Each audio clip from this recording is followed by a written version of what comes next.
تو ان کی جب موت کا وقت قریب آیا تو یہ حدیث وہ سارا جو واقعہ ہے وہ بیان کرتی ہے.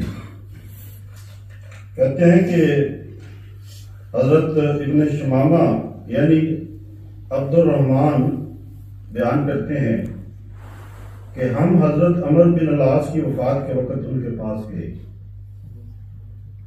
آپ پر نزع کی حالت آ رہی تھی، یعنی فوت ہو رہے تھے. وہ ہمیں دیکھ کر رونے لگے اور اپنا منہ دیوار کی طرف کر لیا. آپ کے بیٹے آپ سے کہنے لگے ابا جان، آپ کو آن حضرت صلی اللہ علیہ وآلہ وسلم نے ایسی بشارت نہیں دی؟ آپ نے ہماری طرف دیکھا اور فرمایا ہمارے لیے بہترین توشہ یہ ہے کہ ہم اس بات کی گواہی دیں کہ اللہ تعالیٰ کے سوا کوئی معبود نہیں اور محمد صلی اللہ علیہ وسلم اللہ کے رسول ہیں. کہتے مجھ پر 3 حالتیں آئیں. ایک وقت تھا کہ مجھے آن حضرت صلی اللہ علیہ وآلہ وسلم سے سخت نفرت تھی، بغض تھا، ایسا بغض شاید ہی کسی کے دل میں. میری خواہش ہوتی تھی کہ اگر مجھے موقع ملے تو میں آپ صلی اللہ علیہ وآلہ وسلم کو شہید کر دوں. کہتے ہیں کہ اگر میں اس حالت میں مر جاتا تو یقیناً دوستی ہوتا. کہتے پھر اللہ تعالیٰ نے میرے دل میں صداقت ڈال دی، سچائی کا مجھے پتہ چل گیا، اسلام کو میں نے قبول کر لیا.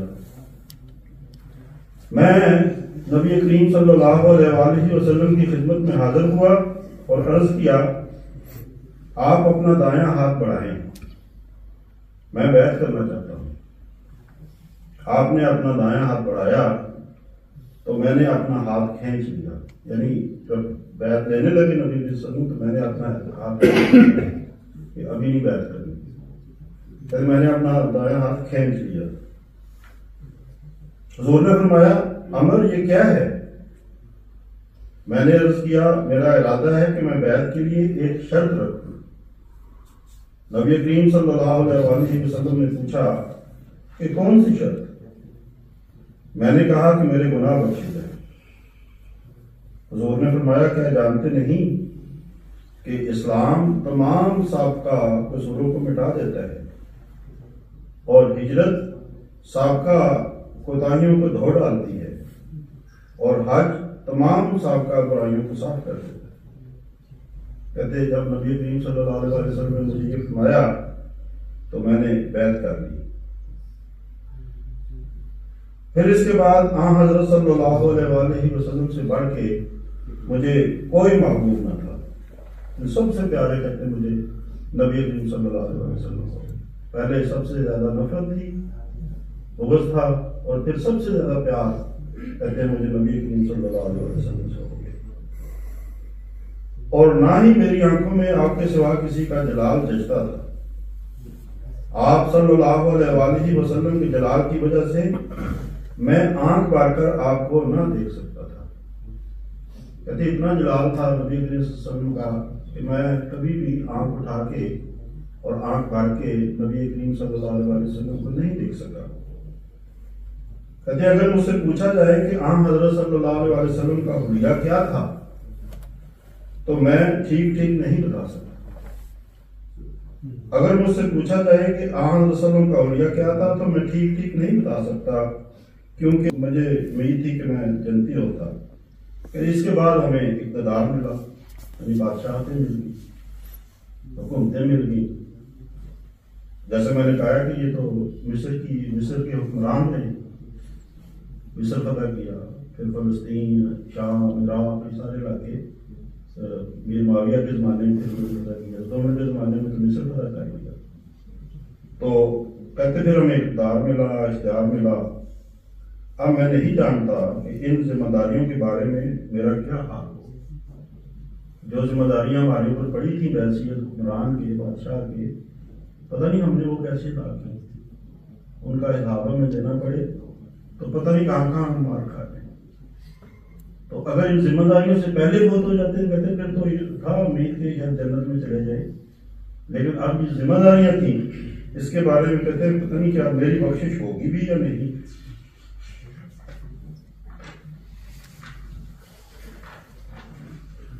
جب انتقال ہو کہنے لگے کہ جب میں فوت ہو جاؤں تو میرے جنازے پر کوئی نوحہ نہ کرنا، یعنی دونوں پیٹنا نہ جنازے کے ساتھ آگ لے کر جائے.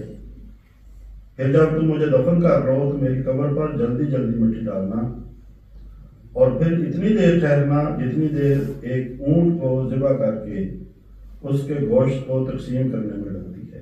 یعنی کہ قبر بند کی اور دعا کی اور جلدی جلدی وہاں سے چلے گئے. نہیں، انہوں نے کہا، نصیحت کی کہ میری قبر کے پاس اتنی دیر تک ٹھہرے رہنا جتنی دیر ایک اونٹ کو ذبح کر کے اس کے گوشت کو تقسیم کرنے میں لگتی ہے.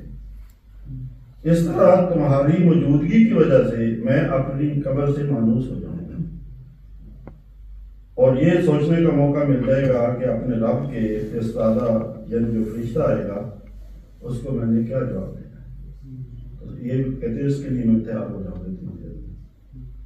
تو یہ جو حدیث ہے اور وہ جو واقعہ میں نے آپ کو سنایا ملتا جلتا مضمون ہے کہ حساب دینا اللہ تعالیٰ کی نعمتوں کا یہ آسان نہیں ہے. اس لیے اللہ تعالیٰ سے یہ بھی دعا کرتے رہنا چاہیے کہ اللہم حاسبنی حسابا یسیرا، کہ اللہ ہم سے بہت ہی آسان حساب لینا، جیسے وہ ممتحن ہوتا ہے امتحان لینے والا جو آسان پرچہ ڈالتا ہے، تو ہم سے بھی آسان حساب لینا، آسان پرچہ ڈالنا. اور پھر ساتھ ساتھ کوشش بھی انسان یہ کرے کہ جو نعمتیں اللہ تعالیٰ نے اس کو دی ہیں ان نعمتوں کا شکر بھی ادا کرے، اور اس کی وجہ سے جو فرائض اور جو ذمہ داریاں اس کے اوپر پڑتی ہیں ان ذمہ داریوں کو بھی بآسن ادا کرنے کی کوشش کرے. اللہ تعالیٰ ہمیں اس کی توفیق عطا فرمائے.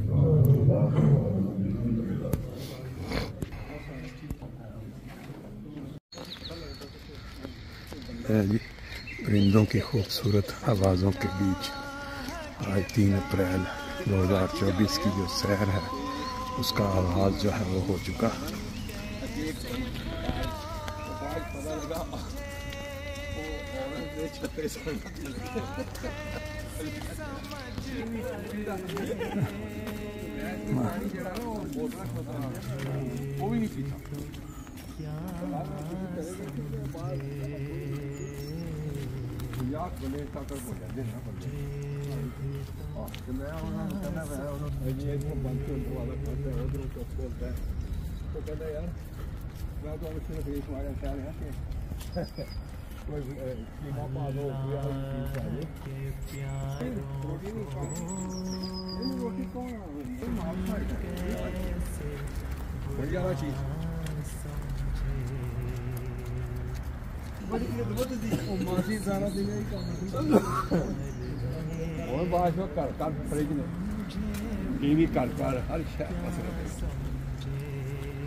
ماشاءاللہ جی، صبح کی سیر میں ساتھ ساتھ کلمہ کا بھی ساتھ ساتھ جو کیا کہتے ہیں نظارہ. کیا خوبصورت آواز ہے پرندوں کی.